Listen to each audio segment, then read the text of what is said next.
Hoy en Emprendedores Argentinos nos visita alguien que no solamente piensa distinto, sino que además se anima a decirlo, que en el mundo actual no es poco. Es economista, es autor, es conferencista, es ex CEO, chicos, la verdad. Pero por sobre todo es una de las voces, además, más provocadoras de lo que es el nuevo mundo laboral. Escribió libros como Soy Solo y Sé tu propio CEO, y es una de las voces, por lejos, más destacadas de LinkedIn por sus ideas claras, incómodas y, además de todo, necesarias. Les pido un muy fuerte aplauso para el señor Leo Piccioli. ¿Cómo andas, Leo? Súper avergonzado de esa descripción de ser una de las voces más destacadas de LinkedIn. No lo digo yo, lo dice LinkedIn. Si uno entra en LinkedIn y te busca, es una realidad. Claro, pero es lo más aburrido que hay en el universo. O sea, es como, decime de alguna red con onda. Un youtuber, un influencer. Claro, destacado de LinkedIn. No, por favor. Mis hijos deben estar avergonzados. Ahora entiendo todo. Gracias por estar acá en Un Emprendedores placer. Argentinos. Realmente es un orgullo tenerte. Y lo primero que te quiero preguntar es, ¿qué es más difícil en la vida? ¿Reinventarse uno mismo o reinventar una empresa? Ah, qué desafío. La empresa es más difícil, por suerte, porque creo que tenemos que nosotros estar reinventándonos. Y la empresa es un grupo de nosotros. Entonces, siempre hay... Imagínate intensamente, ¿no? Tenemos un montón de emociones acá adentro y hay una, el miedo, que siempre nos dice, no, no te reinventes, siempre lo hicimos. Bueno, en una empresa pasa eso y hay un montón de miedos diciendo, no, siempre lo hicimos así, sigamos con el fax, sigamos, no cambiemos el proceso, no cambiemos esto, no, los clientes, si subís el precio, no quieren, no, y todo el tiempo te ponen barreras. Entonces, imagínate si uno tiene su miedito acá hablándonos, en la empresa es mucho más, así que la empresa es más difícil. Tenés, ahora cuando hablabas de los casos estos de empresa, bueno, ahora te lo podrás contar vos, pero digamos, te dedicás puntualmente a una de las cosas que tiene que ver con eso, con cambiar la mentalidad de los tipos que están tomando decisiones ahí. ¿Tenés algún hito que decís, che, logré esto en esta empresa que era una cosa totalmente inamovible y lo cambié? La verdad es que creo que en mi carrera puntualmente como mi mayor éxito es el papel de fax y el liquid paper.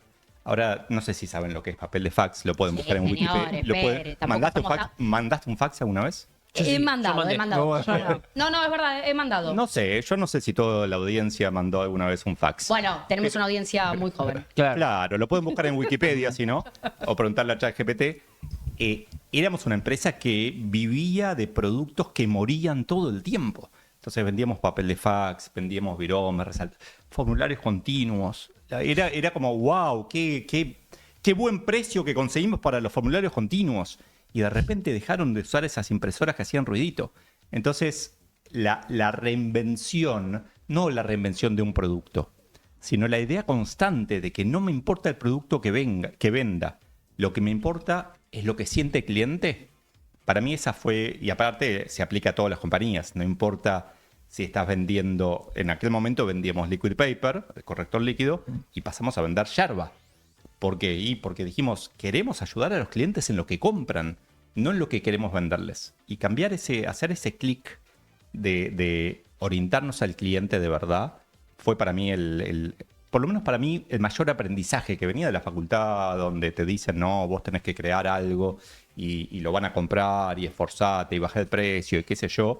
Y era totalmente distinto. Era darle al cliente la solución que ni siquiera el cliente sabe que necesita. Entonces es empatizar. Por eso también hablo, a pesar de que soy medio nerd, hablo siempre de lo humano en los negocios, ¿no? Es conectar con el cliente, es entender qué le falta, aunque no lo sepa, y empaquetarlo y dárselo.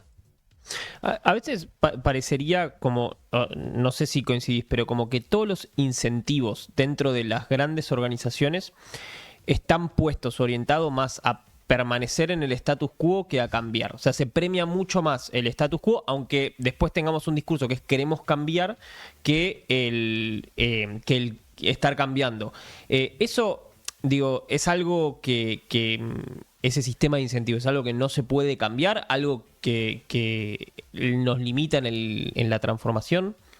Primero coincido 100% y aceptemos que fue lo que nos trajo hasta acá. Ese sistema, tenemos muchas empresas muy grandes, lo son porque se resistieron a todas las tentaciones de cambio y dijeron, vamos a hacer las cosas como queremos hacerlas. Ahora, el mundo está cambiando cada vez más rápido y esas empresas están fracasando cada vez más rápido.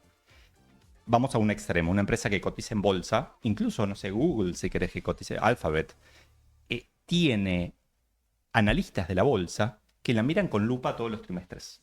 Y que si el trimestre que viene facturan 2% menos, agarran y dicen, che, cacho, ja, y mandan un reporte que dicen, sell, sell, sell, vendan, vendan.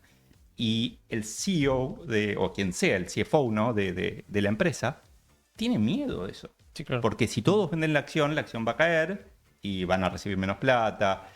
El CEO de Staples una vez me dijo, mi evaluación de desempeño, mira qué terrible esto. La evaluación de desempeño, para el que no lo sabe, se hace anualmente, semestralmente, pero es el jefe hablando con el empleado, dándose feedback mutuo idealmente. El CEO me dijo, mi evaluación de desempeño la veo todo el tiempo en la pantalla. Es la cotización de la acción. Entonces, imagínate cómo hace el tipo para construir, para pensar en largo plazo, si viene un vientito, o sea, se compra menos papel de fax y el tipo empieza a sufrir. Te volvés conservador. Jugás a... Totalmente. Cuanto más grande una empresa, tiende a ser más conservadora. Hace 5 años, Jeff Bezos, creo que lo sigue haciendo, pero durante 20 años mandaba una carta a los accionistas escrita por él. Y en la de hace 5, es que es una lección de management cada carta de él. En la de hace 5 años decía, cuanto más grande la empresa, más grandes los riesgos que tiene que correr. Y es algo que no hacemos. Porque vos fijate también, nosotros como empresa, ¿no? Vos sos una empresa, yo soy una empresa. Mi propia empresa, Leo Piccioli, corría más riesgos de chiquito tal vez que ahora. También nos pasa que nos volvemos conservadores. Entonces, es difícil esto y me encantaría poder cambiarlo. Como decían antes, tal vez es parte de mi misión sacudir a las organizaciones, pero es súper difícil de cambiar porque está tan embebido en los sistemas de presupuestos, ¿no? O sea, vamos a hacer el presupuesto 2026.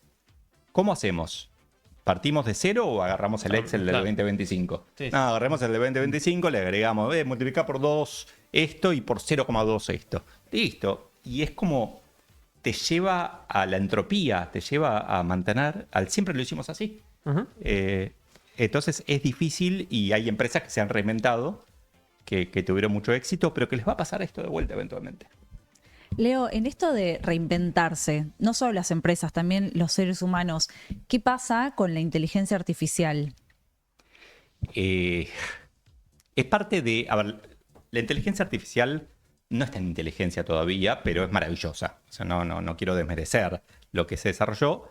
Es una especie de predicción de lo que estás pensando, de lo que estás preguntando. No importa exactamente cómo está hecho matemáticamente. Es increíble. Pero es solamente un avance, solamente entre comillas, un avance muy fuerte de la tecnología que venía. Entonces, la tecnología hace 10 años, hablo del fax siempre porque el fax es un lindo ejemplo de cómo del fax pasamos al mail, y ahora del mail pasamos a las APIs que hacen que los sistemas conversen y ni siquiera hay un mail. En algunas empresas no hay mails. Pero la inteligencia artificial lo que hace es nos pone una presión mucho más alta para cambiar. Porque toda tarea repetitiva se va a automatizar. Antes algunas no se podían automatizar, pero ahora hay tareas. Un ejemplo. Supónganse que ustedes tienen distintos invitados y les preguntaran siempre lo mismo. Es una tarea repetitiva. Y yo les diría, su futuro es un avatar que no falta nunca, que ni siquiera tiene que estar acá, que cambia de ropa siempre, que hace las preguntas siempre iguales o siempre más o menos parecidas, mete el nombre. Entonces el desafío de la inteligencia artificial para cada uno de nosotros es llevarnos al punto de diferenciación, al punto de ser tan humanos como podamos. Entonces, el problema de esto es, como hablábamos igual, de que las empresas les cuesta cambiar. Las personas dicen, no, pero pará, yo no quiero una inteligencia artificial que me resuelva los problemas, porque ¿qué voy a hacer yo? Está un cagazo de la hostia. Entonces, ¿qué voy a hacer? Bueno, que lo quieras o no lo quieras, como todo en la tecnología, no me importa. Es como el peajista diciendo, pasé por el peaje ayer y decía, 500 familias se quedan en la calle, terrible. Y yo digo, ¿hace cuántos años sabían que el puesto de peajista no tenía futuro? O sea, hagámonos responsables, ¿no? De eso. Con la inteligencia artificial lo mismo. A nivel personal, o sea, a nivel individual, no organizacional, la inteligencia artificial genera algo que es increíble. O sea, el ser humano, como si uno ve al ser humano cuando es muy chiquito, es muy inútil, digamos, solo, a diferencia de capaz otros animales. Entonces, siempre los seres humanos tuvimos esta necesidad de juntarnos con otros para hacer algo mejor. Y la inteligencia artificial es como que, no cuando sos un bebé, ¿no? Pero como que hoy realmente, si más o menos tenés un buen manejo de herramientas, podés armarte los primeros pasos de una empresita solo, digamos. Entonces, para por ese nosotros tema. nerds es maravilloso. Claro. Está buenísimo, no necesitamos Ayuda hablar mucho con a otros. ese soy solo. Claro, totalmente. Yo aprendí a no ser tímido, aprendí a ser más extrovertido, pero soy naturalmente súper tímido. Y la verdad que ahora ni necesitaría eso. Porque, Claro. de hecho, sé de gente, cada vez lo escucho más, de gente que conversa con ChatGPT, que le pide ayuda, que le cuenta lo que hizo en el día, que llega de la casa y habla. Y ChatGPT siempre es positivo, no como estos humanos horribles, que a veces Están de mal humor. que aparte vienen con sus problemas. Claro. ChatGPT no tiene problemas propios. Por eso cada vez la gente además tiene más perros, ¿entendés? Porque el Claro. perro te escucha. Totalmente, y no te dice juzga, y no te nada, dice no dice nada. Entonces, creo que por un lado es maravilloso, insisto, es increíble. En el año 84, no quiero saber las edades de ustedes, en el 1984, aclaro, Ok, ok. no 1884. En el año 84 me compraron mi primera computadora. Y era una computadora con 39 kilobytes de RAM, que no importa lo que es, pero es más o menos lo que entra en, no sé, en una célula del celular. Y para mí era increíble, era mágica. Sí, Y yo me imagino, el Leo de 13 años de aquel momento, no hubiera soñado nunca con lo que existe hoy. Tal vez sí soñaba con autos voladores, que no hay. Pero no hubiera soñado nunca con esto que era el robot que había en Odisea del Espacio, que estaba en toda la nave, que era omnisciente y que hablaban en voz alta. No hubiera, para mí era imposible. Y hoy lo tenemos. Es mágico. Está buenísimo. No, es increíble pensarle esto que decías vos, o sea, porque uno tiende a pensar que este tipo de consumo que tenemos con la inteligencia artificial, con las redes sociales, va a tender a que muchos de los chicos tengan cada vez menos inquietudes producto de cómo funcionan los algoritmos, etcétera, etcétera. Pero pensaba en el caso tuyo por ahí, y chicos que tienen esa inquietud y que van a aprovechar esa tecnología desde un lugar distinto, el potencial, digo, ¿qué seres humanos vamos a tener de acá a 30 años? Sumado a esto que comentabas también respecto a la inteligencia artificial, que es, la inteligencia artificial ya no necesita de empatía, porque la persona que se vincula con la inteligencia artificial no le tiene por qué importar un otro. Si el que se preocupa por vos es la máquina y cómo te pregunta, digo. Totalmente, pero hay un riesgo latente en todo esto. Más de un riesgo, ¿no? Un riesgo es Skynet, Terminator, que puede pasar. No puedo evitarlo, así que... no, claro, es que aparte, supongamos que nos convencemos de que puede pasar esto, ¿qué vamos a hacer? Salir con cartelitos a decir, muchachos, paren, que venga Sarah Connor y lo resuelva.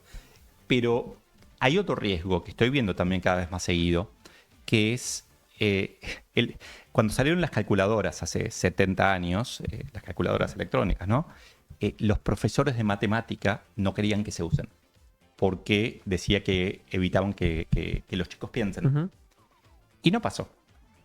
Pero yo hoy estoy viendo pasar eso. Claro. Lo vi en mí en algún momento que dije, pucha, si uso tanto la inteligencia artificial, estoy sintiendo que estoy dependiendo demasiado de ella. Entonces, estoy tratando de pensar pre-conversación con ChatGPT. O sea, yo converso con ChatGPT, tengo un proyecto, le digo, che, ¿qué pensás de esto? Una cosa divertida que hago es, haceme preguntas sobre esto. No le digo que... No le pido... Upa, No pasa nada. ChatGPT no haría esto. ChatGPT esto no lo haría, ¿verdad? No le El pregunto, avatar de Leo no. Totalmente. No le pregunto su opinión, sino que le digo, ayúdame a encontrar la mía. Claro. Discutime la mía. Pero muchas veces me pasa que tengo una idea y en vez de escribirla, voy y se la pregunto a ChatGPT a ver qué piensa, o le digo, discutime esto. Y me pierdo en ChatGPT. O sea, ChatGPT es mediocre. En el sentido, ChatGPT, cualquier LLM, es una especie de promedio. O sea, nunca les va a decir algo extremista. O en general no les va a decir algo extremista. Tu idea es una porquería. En general va a tender a ser optimista, a apoyarte, porque para eso está hecho, ¿no? Si fuera medio mala onda, no No la creo. quiere nadie. Claro. Entonces hay que tener cuidado con que venga un pibe y lo vi en el secundario. Hace poquito estuve en el secundario que fui yo y pasaba, los profesores me decían que los pibes ya no piensan, no los pibes, que algunos chicos ya Sí, no claro. piensan, porque todo van y lo buscan y entonces, bueno, ¿y cómo hiciste esto? Espera que lo busco. Sí. Pero qué pasa ahí con lo que es el desarrollo personal y el pensamiento propio? ¿No es grave eso? A ver, es grave, pero como todo es una tonalidades de gris. Para mí no podemos no educar a los chicos en inteligencia artificial. Ok. Me parece un error terrible. De hecho, se está experimentando un poquito en algunas escuelas acá. Vos debes saber más de esto que yo. Pero es un error terrible no involucrar a los chicos en... O sea, no involucrar a los docentes. Claro. Y parte de eso es entender que tal vez la inteligencia artificial no está con ellos todo el tiempo para toda la vida. Como, bueno, la calculadora, ¿no? Que necesitamos aprender valores, necesitamos aprender a valernos por nosotros mismos. Vamos a un mundo mucho más, no sé si la palabra es sangriento, pero un mundo mucho más competitivo, en donde hay que diferenciarse. Y si todos le preguntan a ChatGPT las respuestas, vamos a tener todas las mismas respuestas. Entonces, Sí, yo recién pensaba, yo también estoy usando mucho y de hecho no lo pago porque digo, si lo pago voy a estar todo el día. Entonces quiero que me Pagalo, ponga... pagalo. No, porque de verdad voy a estar todo el día. pero es No, droga. Pero, ¿sabés lo que empecé a hacer yo? Antes le decía, me armás tal cosa y en base a eso yo lo modificaba. Y hoy en día yo, por ejemplo, empecé a pensar yo primero, a mandárselo y le digo, me das tu opinión, me lo corregís, pero explícame por qué me lo corregís. Entonces así voy aprendiendo. Pero más allá de eso, bueno, por eso yo digo, depende cómo le enseñen a los chicos a usarlo, porque es una herramienta con la que podés aprender un montón también y es como un asistente en algún punto. Totalmente. Una El profe tema es que, particular, como una profe. claro, Sí. un tutor, sí. Bueno, yo el Sí. otro día conocí a alguien que me decía, le pido que cuando converse con mi hijo use el método socrático, por ejemplo, para que le Claro. saque la verdad, digamos, ¿no? Sería. No, y también algo que me pasa es que por momentos, viste, es como cansador, porque es tan amable que yo le digo, no quiero que me chamulles, le digo así, decime la verdad, porque si no, no voy a aprender. Entonces me dice, bueno, y sigue siendo amable, Claro, ¿viste? nunca No se quiero que me enoja. hable mal, pero no Quiero que sea me trates mal. tan Igual condescendiente, Podés ¿viste? ponerle Sí, custom instructions en donde decirle, che, tratame mal. O sea, hace lo que va a obedecer. Atenete a las consecuencias. Después no te arrepientes, claro. Voy a probar eso, debe estar bueno. Roast me. Si le claro. pones roast me, te empieza Totalmente. a bardear y... De hecho, sabe tanto de vos que va a encontrar ese punto débil tuyo y te va a doler, no le pidas eso. Pero me parece importante ahí, lo puse en Instagram hace poquito, es como la técnica de la hamburguesa, la llamé, que es primero el humano, después la IA, después de vuelta el humano. Entonces le pedís, o sea, pensás algo, se lo pedís a ChatGPT y después lo revisás. Porque después me salen con cosas, o sea, yo me doy cuenta cuando alguien publica en LinkedIn, otra vez LinkedIn, en LinkedIn un post hecho con IA. Ya le veo los emojis y ya sé que es de Sí, IA. sí. Eso Sí, es tremendo. La cantidad de Nadie gente. pone 7 emojis en un post. Es ¿Y como eso? el que copiaba y pegaba de Wikipedia y le dejaba el enlace, ¿viste? El azul. Bueno, hace poquito escuché de alguien que leía un texto creo Sí, en lo el hablamos Congreso de, acá. no sé De- si en Perú o de México. México, y decía, no sé, y terminaba con una frase de Sí. ChatGPT. Tremendo. ¿Viste el chat te pregunta, ¿te gustaría que te envíe tal Claro, otra cosa? Y el ¿te tipo lo gustaría? leyó. No. Pero eso vos, digo, como ex CEO y digo también habiendo escrito un libro para que vos seas tu propio CEO, por ejemplo en LinkedIn, que te deben llegar cientos de solicitudes y de personas pidiendo trabajo, ¿lo ves? ¿Le prestás atención? Ah, linda pregunta. Soy medio malo en LinkedIn. O mala persona. Ah, Es mala como- persona, mala no, persona. no de llevarte mal que de decir No, malo no. Malo. Soy un capo de LinkedIn. No, soy un capo de LinkedIn. Este es el título, ¿eh? Soy un capo de LinkedIn. Soy malo en el sentido de que alguien publica algo que para mí es una cagada Sí. y lo dejo de seguir, me desconecto, elimino la conexión. Tengo 30.000 conexiones, 150.000 seguidores, 140.000 seguidores. Pero elimino la conexión al toque. Ahora, de hecho, hago a veces screenshots para... ahora están publicando uno RIP PowerPoint, ¿no? Una lápida que Claro. dice RIP PowerPoint, que ya lo vi 7 veces. Sí, Chau. sí. Y cada uno que publica eso repetido, lo mando al demonio. Es como, quiero originalidad. Cuando alguien me manda un mensaje directo por LinkedIn o por Instagram, que me pasa todos los días también ofreciéndome, Leo, vi tu contenido, aparte lo veo, yo tengo esa barra en el título, dice Leo Piccioli, liderazgo y no sé qué, y está esa barra en el medio y me mandan, vi tu contenido de liderazgo barra, no sé qué. Te la copió y pegó. No, Ni siquiera es que no, es un bot. Es un bot, claro, es un bot directamente, claro. que hace un scraping de todos los Peor, usuarios claro. con más de 100.000 seguidores y va y le escribe uno por uno y nada, blog directo. Que es como, nunca voy a querer interactuar con una persona que busca un atajo tan burdo, tan tonto. Ahora, cuando alguien agarra y me estoquea bien y me dice, no sé, vi tu gato pichón y me encanta, en una red donde no lo mostré, Claro. o me Ahí dice- ya hay como... o me habla de Con el gato no se jode, chicos. Claro, con el gato, y ese es el mío. O me habla de la entrevistada de ustedes, Daniela de Lucía. Buena entrevistada, Daniela. Claro, pero Brillante. en otra red, en LinkedIn o en Twitter, yo digo, mira, y le doy bolilla. Pero fíjense de vuelta cómo lo repetitivo nos deshumaniza. Y entonces yo le doy bola al que fue humano, al que tal vez usó tecnología, pero lo disimuló, hizo esa cosa de la hamburguesa de pedirle algo a la tecnología, lo obtuvo y después le borró los emojis para que no se note, o le puso che, que no Para le pondría, descontracturar, claro. Pero para mí es importante ahí de vuelta, es encontrar esa humanidad, ¿no? En nosotros. Nunca hubiera dicho, o sea, nunca me hubiera imaginado yo diciendo eso. No, economista, nerd, CEO, es como de cero humanidad, pero sí es eso. Ahora Leo, ¿y qué cosas considerás que siguen siendo vitales, aunque la inteligencia artificial las pueda hacer? Creo que, a ver, te voy a contestar otra pregunta, permiso. ¿Qué vamos a hacer los humanos? Vamos a hacer cosas de humanos, vamos a hacer cosas como esto que hablamos de empatizar, ¿no? De conectar. Vamos a inventar, vamos a destruir, vamos a entretener, vamos a hacer arte, vamos a hacer, creo que no mucho más que eso, ¿no? Crear.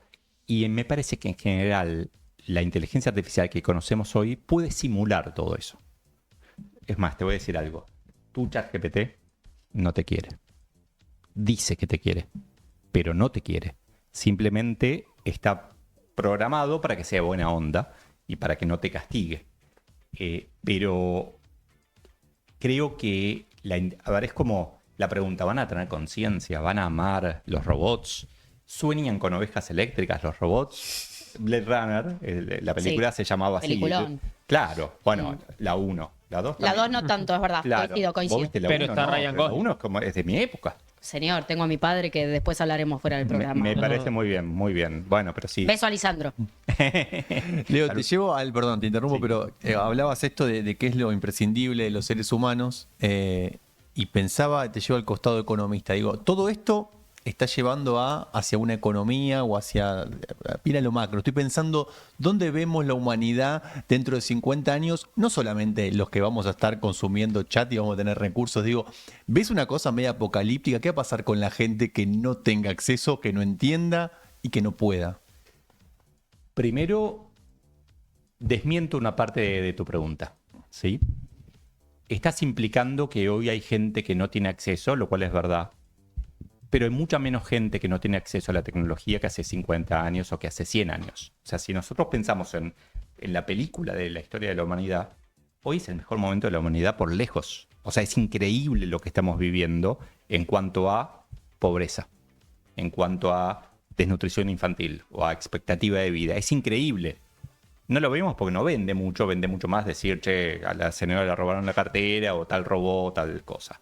Pero es increíble lo que creó, mirá lo que voy a decir, lo que creó el capitalismo. Es fantástico. La pregunta entonces es, a largo plazo, para adelante, ¿quiénes se van a quedar afuera? No sé cuántos se van a quedar afuera. De verdad no sé. No sé, tal vez seamos muchos, tal vez seamos pocos. Pero ¿quiénes? Los que se dejen estar tienen mucha más chance de quedarse afuera de los que hagan. Entonces, voy a tomar lo que comentaste antes de cómo nacemos. Nacemos víctimas. Nacemos, el que no llora no mama. Nacemos necesitando ayuda para poder, o sea, nacemos demasiado grandotes, retorpes. Una jirafa nace y a las 2 horas está parada. Claro. Sí, increíble. Nosotros en vez de 2 horas tardamos 10 meses, Sí. o Sí, sí, 2 sí. años. Te iba a decir, estaba siendo Claro. bastante generoso. Bueno, Pero no yo conmigo, aprendí, chicos. sí. Pero es como que a lo largo de nuestra vida vamos pasando ese rol de víctima, de quejarnos, de decir, che, alguien debería, mi mamá debería darme de comer, mis papás deberían hacer esto, la escuela debería, el Estado debería, el sindicato debería, la empresa debería, mi jefe debería, y vamos haciéndonos cada vez más potentes, más responsables, más protagonistas. Es como el rol, el camino, podríamos llamarlo el camino del CEO, ¿no? En vez del camino del héroe, pero nos vamos dando cuenta de que somos más poderosos de lo que creemos. De que tal vez en el corto plazo las cosas no nos salgan bien, pero si probamos varias veces, y estadísticamente en algún momento van a salir bien, dejate jorobar, o sea, no es tan, no podemos ser los que tengamos toda la mala suerte del mundo. Entonces yo lo que creo y lo que trato de impulsar siempre, no uso esta palabra mucho, pero sí en charlas más privadas, pero esta idea de ser protagonistas, esta idea de entender, hay un concepto en inglés divino que es high agency, que es, che, ¿hay algo que no te gusta? Cámbialo. Recién mencionabas lo del camino del SEO. Últimamente y en los últimos años, como que al haber un auge del emprendedurismo, también hay mucha gente que empieza a ser SEO, y de organizaciones que quizás empiezan a crecer muy rápido. Especialmente pasa mucho en las startups, ¿no? O sea, no es que hay un camino del SEO, hubo alguien que fundó algo, se le ocurrió, tiene 19 años de SEO y la cosa está un poco complicada. Entonces, la pregunta es, primero, ¿cuál es el rol del SEO? O sea, ¿qué es lo que tiene que hacer un SEO? ¿Y qué habilidades debería haber detrás de eso? Simplificando, un líder en general para mí tiene 4 tareas. Un líder en general, de hecho, ni siquiera hace falta que sea formal. Uh-huh. Un líder en general es, primero, definir la visión. ¿Hacia dónde vamos? ¿Qué mundo nos imaginamos y qué queremos hacer en ese mundo? Después, definir los valores, que es en qué orden las cosas importantes las vamos a cumplir. O sea, ¿vamos a robar o no vamos a robar? ¿Sí? Pablo Escobar era un líder, sí. ¿no? Pero había dicho que para él matar era menos malo que sería para mí. Pero, nada, cuidaba a los hipopótamos, qué sé yo.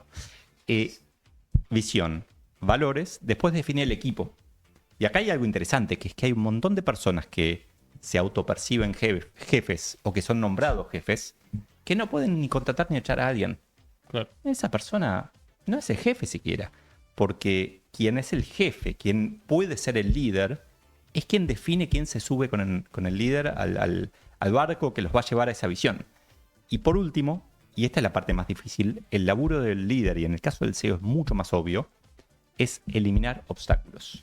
Pero esto tiene una implicancia terrible, que es el SEO no trabaja. Esa es la paradoja. El trabajo del SEO no es trabajar, es definir la visión, definir los valores, cuidar la visión y los valores, definir el equipo, cuidar el equipo y estar disponible para eliminar obstáculos. Decir, che, si necesitas ayuda, avísame. Bien. Pero no ir a buscar todo el, che, ¿cómo va esto? ¿Cómo va esto? ¿Cómo va esto? Salvo que crea que van a necesitar ayuda. Pero si no, se convierte en un micromanagement y Claro. no está siendo un líder. O sea, el líder trabaja a través de los demás. Entonces, veo ahí como, primero, yo me autopercibo, me autollamo ex SEO, un poco en chiste también, porque digo, ¿qué es un SEO? No sé, yo soy SEO de mi vida, digamos, todos podemos ser SEOs, no es tan importante. Para mí el punto es el impacto que estás buscando hacer. Entonces, tu visión es eso, es, ok, yo quiero que la pizzería de la esquina sea increíble, o sea, la más barata del barrio. Claro. Y vamos a hacer eso todos juntos, me acompañan a hacer eso. Y si lo decís con suficiente pasión, hasta habría gente que lo haría de onda, gratis, porque quiere que haya una pizzería en la esquina que sea increíble. O no trabajarían para Elon Musk en SpaceX gratis. Yo lo haría. Si viene y me dice así, che, vamos a Marte, me encanta. Pero pero hay un montón de oportunidades así, porque es la pizzería de la esquina, Sí. pero es mejorar, no sé, la salud en la Argentina. Es, che, hacemos un libro de finanzas para jóvenes, o hacemos esto. Hay un montón de oportunidades en donde podemos resolver problemas y al mismo tiempo ganar dinero gracias a que los resolvemos. El tema es que, volvamos a eso de víctima, mucha gente se queda en la comodidad. La víctima está cómoda, recibe tal vez un sueldo de la empresa o algo, y dice, no, siempre lo hice así, yo no quiero cambiar. Volvemos al tema de intensamente. Y está ahí cómoda y no quiere cambiar, y de repente le dicen, che, no hay más cabinas de peaje, no tenés laburo. Ah, pero pará, pero yo vengo todos los días acá a la cabina de peaje. Pero hace 10 años que lo sabías. Si fuiste a Santiago de Chile y viste que no había hace 15 años ahí. Es como, tenemos que buscar ese protagonismo, ese desvictimizarnos. Y una cortita, pero viste que está como este dicho de que no necesariamente el mejor jugador de fútbol tiene que ser un buen técnico, digamos. No sé si sos futbolero, ¿de qué equipo sos? No, de River y Boca. Bien, No. perfecto. Bien, buena respuesta. Bueno, viste que está este dicho. Ahora, generalmente, corregime, en las organizaciones hay como un caminito. De hecho, es como va subiendo ese caminito, una escalera. Y Y ya eso estoy sufriendo.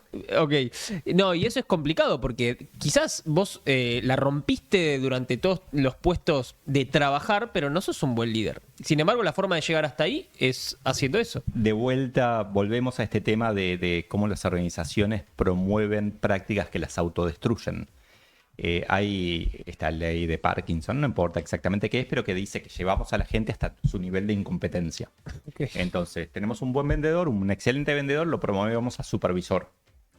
Si es muy buen supervisor, lo promovemos a gerente. Y lo seguimos promoviendo, ascendiendo, hasta que empieza a ser muy choto. Entonces, no, es un director re choto. Bueno, entonces paramos ahí. Claro. Pero lo llevamos hasta el lugar donde es choto. Claro, hasta ver hasta dónde puede llegar. Y perdiste un vendedor genial. Claro. ¿No? Entonces es como medio paradójico. Tengan cuidado con los ascensos. No es un premio el No es ascenso. claro, no es. Y mira, justo es como que Augusto para mí se metió casi que en mi cabeza. Porque yo lo que te quería preguntar es justamente si, siguiendo esta línea, el líder tiene sí o sí primero que ser jefe o no es necesario. Imagínate una matriz de doble entrada, perdón, así pensamos los nerds. Matriz de doble entrada, líder sí no, jefe sí no. En los 4 casilleros hay gente. Hay jefes que no son líderes, jefes que son líderes, no jefes que son líderes y no jefes que no son líderes. Que es como mucha gente. Pero el liderazgo no es un puesto, sino que es una actitud, ni siquiera una actitud, es la capacidad de influir en los demás. Entonces, si al líder no le dan bolilla, no sé, en una entidad estatal donde no se puede despedir a nadie, ponele. El despido no es lindo, pero es una herramienta del jefe para decir, che, en el límite te despido. En una entidad donde no se puede despedir a nadie, eventualmente la gente va a decir, no, yo no hago nada, si igual no me van a echar nunca. Y el jefe, si no le encuentra la vuelta a eso, va a seguir siendo un jefe y va a ser un jefe mediocre simplemente porque no logra que la gente haga lo que él o ella quiere que hagan. En cambio, hay un montón de personas, incluso en esa entidad, que tienen capacidad de influencia. Y que de repente, de hecho, he recomendado muchas veces, de repente son más líderes que el jefe. ¿Y qué tiene que hacer el jefe? Poner el ego al costadito y agarrar a esa persona y decirle, che, ¿me ayudas a lograr este resultado? Sí, dale, pero yo no soy, esta persona va a decir, pero yo no soy jefe, no importa, pero vos tenés la influencia. Bueno, arreglemos, encontremos una forma de que esto funcione. Entonces, me parece que ahí hay que ser bien pragmático y entender que el título no te da el liderazgo, ¿no? Son independientes. Leo, como ahora decías esto y pensaba en por ahí, viste, los tipos que se dedican a ir a ver jugadores de fútbol cuando son jóvenes y ven este pibe que es una promesa. Digo, me da la sensación de que claramente es una capacidad, probablemente cuando ves una persona, de identificar cosas, que este pibe tiene un potencial interesante. Digo, ¿qué te pasa por ahí cuando ves eso? O si efectivamente lo identificás y cómo lo identificás. Y después, por ahí, qué líder o gente que por ahí nosotros conocemos, ya sea o del ámbito por ahí empresarial, no sé, corporativo, porque no hay tanta gente conocida, pero digo, gente que por ahí vos decís, che, acá hay una persona que la gente la conoce y no identifica que en realidad es un líder muy valioso, no solamente porque por ahí es famoso o porque es conocido, sino que hace un montón de otras cosas bien que vos sabés y que por ahí mucha gente no sabe. Vamos por la primera parte, el scouting, digamos. Yo me equivoqué mucho contratando gente. Contraté gente, de hecho mi equipo, el comité ejecutivo, era el equipo con más tasa de rotación. Lo traduzco, yo era el que más echaba. ¿Sí? Y despedir a alguien, en verdad, es un error en general de contratación. No es que la persona a la que echaste es mala, sino que no deberías haberlo contratado siquiera. Entonces yo tomo esos errores como míos. Por eso tampoco quise seguir siendo jefe o líder, porque probablemente mi mayor defecto era que no contrataba bien. Ahora, sí entendí con el tiempo que hay potencial en todo el mundo. Que todo el mundo tiene un botón que hay que encontrar, a veces lo encuentran solos, a veces es el líder, que aprieta ese botón y dice, wow, mirá, esta persona no... Y me pasa todo el tiempo de descubrir personas que destapados, o sea, tapados, ¿no? Tapados se dice. ¿No? Sí, yo trato de parecer joven, pero no. Es como tomé nota de algunas palabras que tenía que usar. Pero un tapado, alguien que de repente... Sí, que está oculto, ¿no? Pero a veces pasa en las organizaciones que había que cambiarlo de rol. Por eso también yo fomento mucho esto de que no puede ser que estés más de 3, 4 años en el mismo puesto en una empresa. No puede ser. No hay forma de que eso sea bueno para la empresa o para vos. Pero de vuelta, es cómodo. Si el año pasado tuvimos 10 personas en el equipo, este año vamos a tener 11 o 9 o 10. Pero no 6, no 15. Es como que los cambios son tan lentos y me pone loco. Pero sí, para mí, todos... Yo parto de la base, soy optimista como ChatGPT, parto de la base de que todos podemos ser mejores, de que tenemos como un camino para adelante y que hay que descubrirlo. ¿Qué hábitos te han cambiado la cabeza? Chan. Un hábito horrible que era manejar mucho. Vivía en zona norte, en Pilar, y trabajaba en Barracas, y cada año estaba como 5 o 10 minutos más en el auto por día. Y ya hasta que llegó un día, o sea, y trataba de aprovechar el tiempo, hasta que llegó un día que dije, ¿por qué mierda estoy haciendo esto? Y empecé a cuestionarme todo. O sea, un hábito es como la zona de confort. A veces pensamos que es confortable, pero no, la zona de confort es simplemente algo que no queremos cambiar. Mi zona de confort era trabajar en una punta de Gran Buenos Aires y vivir en la otra.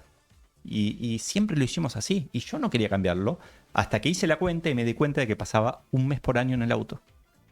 ¿Eras feliz? ¿Eras feliz? En general, sí, pero en esos momentos era una porquería. Sí. Llegaba a la oficina con migraña, llegaba a casa con migraña.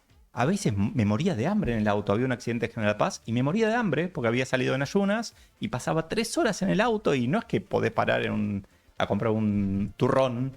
Pero retrasabas el cambio, el tomar una decisión para cambiar porque te era más cómodo, ¿por qué cuestión? Era muy cómodo, ganaba bien, tenía un trabajo que me encantaba, tenía una casa que me encantaba, pero el precio que estaba, no me daba cuenta de que ese era el precio que estaba pagando por tener eso. Y siempre soñaba con esta idea de que existía como una especie de media naranja laboral mía, que había alguien que vivía en Barracas y que trabajaba en Pilar, y que ganaba más o menos 10% que yo, ¿no? Entonces lo tenía que encontrar y decirle, vos viví y trabajás en Barracas, yo vivo y trabajo en Pilar y somos todos, o sea, y el planeta... Ganamos un 10% de vida. Claro, Equilibrio. totalmente, se llama Pareto óptimo eso, cuando todo el planeta queda igual, pero una cosa mejora, eso hace que el planeta mejore. Entonces era mágico, pero no lo encontré nunca. No sé si existía. ¿Seguís manejando? Muchísimo menos. En verdad, dejé la compañía que estaba en Barracas, pasé a trabajar desde casa, me mudé de Pilar a Capital y bueno, pronto habrá cambios al respecto, pero trabajo de casa. Entonces, hoy no. De hecho, mi auto duerme en la calle, pobrecito. Lo dejó en un segundo plano. Claro, ya ni siquiera quiero auto. De hecho, sí, eso es otra cosa. Nada, que dejé. Leo, perdón, me quedó pendiente de la pregunta anterior. Esto si vos ves en algún personaje conocido un perfil de liderazgo que por ahí la gente no identifica. Te tiro algo que no podés coincidir o no, pero por ejemplo me pasó por ahí cuando vi a Colapinto, un pibe muy joven con una capacidad de dar órdenes y plantarse frente a mecánicos que tienen una experiencia Coincido. enorme. No quiero que entremos si no coincidís, pero digo, un caso así, viste, alguien conocido que le ves una cosa que no la gente por ahí no identifica. Lo que habría que pensar es esto, ¿es Colapinto, a ver, ¿es un bombero o es un desarrollador de gente?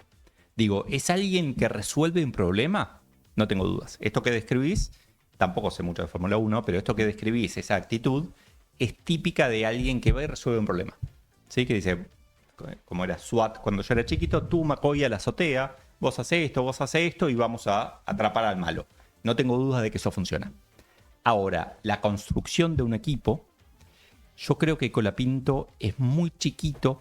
Digamos, yo creía que sabía a los 25 años, a los 30 años, hasta que me mandé moco y nada, me fui a hacer un curso de liderazgo, a un posgrado de liderazgo, volví y ahí me di cuenta de que en verdad es mucho más que eso, de que no es dar órdenes, sino que es incluso formar a la gente para que ni siquiera haga falta que den esa orden, que es como esa magia que pocos tienen, en donde, o sea, pocas organizaciones funcionan, no sé qué organización. Estoy tratando de pensar alguien conocido, tal vez en política, el típico Te iba a ejemplo. preguntar exactamente eso. Dentro de la política hay algún político, te hablo de la Argentina, no te hablo a nivel mundial, pero hay algún político que digas, este es un líder nato. Nos metes en un bolón. No, pero un líder, te no la estoy contesto. diciendo si te gusta o no te gusta, sino un líder que vos lo ves, lo escuchás y decís, este tipo, me guste o no me gusten sus ideas, es un líder o una mujer nato. Estás cometiendo un error ahí en la descripción. ¿Por qué? Perdón. A ver.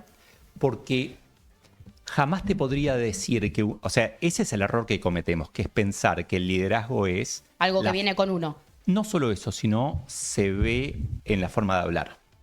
Entonces, de repente vemos a alguien que habla de corrido, que se entusiasma, que convoca multitudes y decimos qué gran líder. Y después nos enteramos que toma todas las decisiones. Y yo digo, pucha, ¿en serio toma todas las decisiones? No, pero esto no lo podemos hacer si no hablamos con la jefa. No importa quién sea la jefa. Pero un líder delega, un líder forma. Entonces te pregunto, esas personas que vimos hablando tan bien, ¿tienen equipos abajo que hayan tenido exposición, que puedan ser los líderes del futuro? Y lo vemos, o sea, el PRO no formó a nadie, el kirchnerismo no formó formar en el sentido de... Sí, de alguien que después, prevalezca. Claro, entonces lo vimos en las elecciones del otro día. El PRO quería, o sea, no formó a nadie, pero a nadie, que tuvieron que poner primero a un primo, después a alguien que hizo algo, que empujó una bandera concreta. La pregunta es, vamos de vuelta acá. Suponete que Adorni puede ser un buen líder. No lo sé todavía. Habla muy bien, es rápido con las palabras.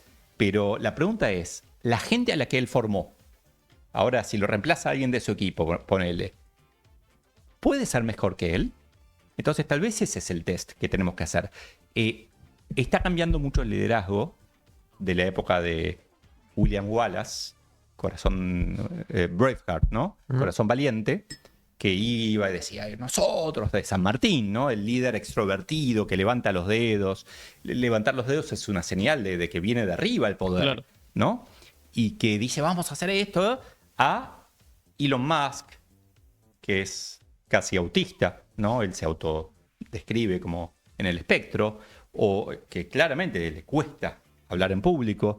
Hay un liderazgo mucho más introvertido, que para mí es mucho más de largo plazo. Entonces, volviendo a esto de Colapinto, me parece que Colapinto hoy está bien, por lo que describís y lo poquito que vi, como para resolver un problema de corto plazo. Ahora, si lo que hay que hacer es construir una carrera de largo plazo, él no va a ganar el campeonato de Fórmula 1 este año. Pero si lo que hay que hacer es que lo gane en 3 años, no sé, probablemente tiene alguien cerca que lo está desarrollando, porque si no, no hubiera llegado hasta donde está. Pero es otro el perfil. Es un perfil que habla menos. Es un perfil que hace que los demás hablen, ¿no? Que lleva a su equipo a... No, anda vos. No, pero te convocaron a vos. No, pero anda vos, así. Me da vergüenza. Claro, por eso tenés que ir, porque te da vergüenza. Si no te diera vergüenza, como no le da vergüenza a muchos políticos, no vayas, no te sirve de nada hablar en público ahí si no vas a ganar nada. Entonces, me parece que ese es un poco este cambio. Es paradójico porque viste que hay mucha gente que usa el concepto de SEO como una cuestión para mostrarse, como casi una cuestión de ego, y vos lo que estás diciendo un poco es tenés que tratar a veces dejar tu ego de lado y impulsar a otras personas. Eso es parte del liderazgo real. Hay una frase, no sé si la dicen de verdad los jueces, pero alguna vez la escuché, que es que los jueces hablan a través de sus sentencias. Claro. Los CEOs hablan a través de sus equipos. Está bueno. Entonces, fíjense al revés. Franco Colapinto, ¿es genial? Fantástico. ¿Quién es el CEO detrás de Franco Colapinto? El CEO, el buen CEO, no quiere estar ahí en la picota todo el tiempo porque sabe que se va a ir, sabe que se va a retirar. Entonces, mirá Galperín, se fue y ¿qué pasó de malo? O sea, se cayó. Bueno, cambiaron de color Mercado Pago, no es tan terrible, pero esperaron las elecciones por lo menos para hacer lo que pasen. Pero Sí, pero fue una decisión, o sea, perdió el PRO y ahora Mercado Pago es amarillo. O sea, fue como y bueno, mal timing. para La buena y la mala. Para compensar, Para exacto. compensar, pero fíjense cómo en una organización tan grande que cotiza en bolsa, que está mirada más allá de lo que la miramos nosotros, está mirada con lupa en Wall Street, la transición tan suave, una transición en donde no se nota que se fue el CEO, es súper valorada. En cambio, en la política argentina todavía es tan personalista que cuando se va, entre comillas, el CEO, el líder o lo que sea, decimos la pucha, ¿y ahora qué hacemos? No, el CEO es CEO porque forma gente. Che, ¿hay algún SEO así famoso? Perdón, cortita esta, pero ¿hay un SEO así famoso que te resulte muy, más allá de obviamente quizás los más conocidos? Por ejemplo, a mí un tipo que me parece muy interesante es Satya Nadella, el actual CEO de Microsoft. ¿Hay alguien así que digas, che, de este tipo me gusta tal cosa que no es tan conocido, no se está mirando tanto? Que no sea tan conocido, no. Tiendo a mirar mucho atrás del discurso. Entonces los CEOs, tanto argentinos como de afuera, que hablan mucho, que están muy presentes, que qué sé yo, digo, anda a desarrollar tu equipo y volvé, o sea, que hable tu compañía por vos. De afuera veo un movimiento muy grande, Satya es un ejemplo, pero casi todas las compañías más conocidas, a CEOs más introvertidos, a CEOs más de la cabeza que de la boca, ¿no? Más de escuchar que de hablar, y es algo que valoro mucho. Tienen miedo, o sea, es como que el mundo está cambiando mucho. Yo me pongo en el lugar de una empresa con miles de personas trabajando y de repente aparece inteligencia artificial y más allá de lo que diga el CEO tiene que tener un cagazo terrible. Sí. De qué es lo que va a pasar. Porque aparte va y le pregunta a la gente de Accenture o KPMG o cualquiera, y no importa lo que les digas, todos sabemos que no sabemos, ¿no? No, claro. Entonces es como medio... Por eso prefiero CEOs que más calladitos. Ahí ves por qué no puedo ser CEO. Más calladitos, que piensen en largo plazo, que hablen a través de sus equipos. Creo que eso hay que valorar. Leo, estamos finalizando la entrevista y no puedo dejar de preguntarte si te consideras un realista, un optimista o un realista, mejor dicho, incómodo. A ver, ¿Sos un provocador, un optimista o un realista incómodo? O ninguna de las tres. la cuarta opción. Soy pesimista de corto plazo, optimista de largo plazo. Por lo menos eso es lo que me funciona a mí. A veces me preocupo demasiado, pero preocuparme por lo que está pasando, estar atento a lo que está pasando, pero saber que todo va a salir bien. Esto que les decía de la magia del capitalismo es algo que a mí me voló la cabeza. Entender, ver los números, ver las estadísticas, entender que hoy vivimos mejor que un rey de hace 500 años. Y el rey hace 500 años era el rey, era como el rey. Y hoy tenemos inodoros, es magia. No tenía inodoro, no tenía puerta en el baño, entraban con él al baño. Entonces sé que a largo plazo todo va a estar bien, incluso con de vuelta, menos Skynet, pero con cualquier escenario de inteligencia artificial, pero sé que no va a estar bien si nos quedamos quietos. Entonces trato de ser un poco pesimista, tal vez sea realista la palabra, para actuar hoy, para estar constantemente aprendiendo, haciendo, comunicando, compartiendo, peleando, ¿no? Yo peleo, o sea, parte de mi forma de aprender es discutir. Entonces, entendiendo que podemos discutir ideas sin estar discutiendo personas. Y a mí me sirve eso. Optimista a largo plazo, pesimista de corto.